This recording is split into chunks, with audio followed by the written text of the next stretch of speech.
இத்தனை நாளா உங்க பிள்ளைகிட்ட ஏதோ ஒரு விஷயம் நான் சொல்லணும், நான் எதுவுமே வெளியே காமிச்சுக்கிறது இல்ல அப்படின்னா உங்களுக்குள்ள ஏதாவது விஷயம் இருக்கா? நிறைய வச்சிருப்பாங்களே. ஏதாவது நீங்க இப்ப சொல்லலாம் நீங்க உங்க பிள்ளைகிட்ட. நான் என்னப்பா சொல்ல, எனக்கு நெஞ்சில எதையும் மறைக்கவும் தெரியாது. ஆ.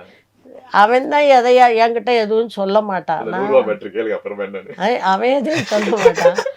நான் எதுவும் அவன்கிட்ட மறைச்சது கிடையாது. என்ன நான் என்ன என் பிள்ளை எனக்கு இல்ல என்ன மறைக்கிறது இல்லம்மா, துரோகம் ஏதாவது பண்ணிட்டா? கேட்கறதுக்கோ ஏதாவது சொல்றதுக்கோ. கேட்கணும்னா நீங்க உள்ள வச்சிருக்கலாம். என் பிள்ளை இதெல்லாம் பண்ணுது. இதெல்லாம் நீங்க அங்க அண்ணனை கேட்டீங்கன்னா அவர் நிறைய வச்சிருப்பாரு. அப்படியா?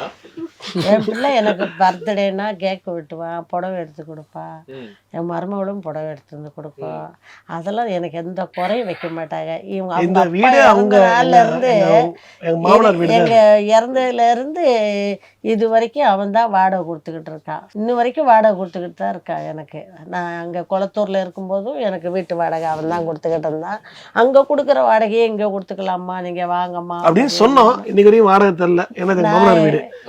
நான் வந்துட்டேன். உண்மையிலே மாமனார் வீடு. அது நமக்கு தெரியாதுல்ல. அதுவும் தெரியாது உங்களுக்கு. அது நமக்கு எப்படி தெரியும்? வாடகை அவங்களுக்குள்ள. கொடுத்துருக்கு. ஏன்னா ரொம்ப ஓவரா கெத்து காட்டுவாங்க. வாடகை எல்லாம் கொடுக்குறோமா, வாடகை கொடுக்குறோமா சொல்லி ஏமாத்துனா நான் கொடுக்கறது இல்லை. ஓகே.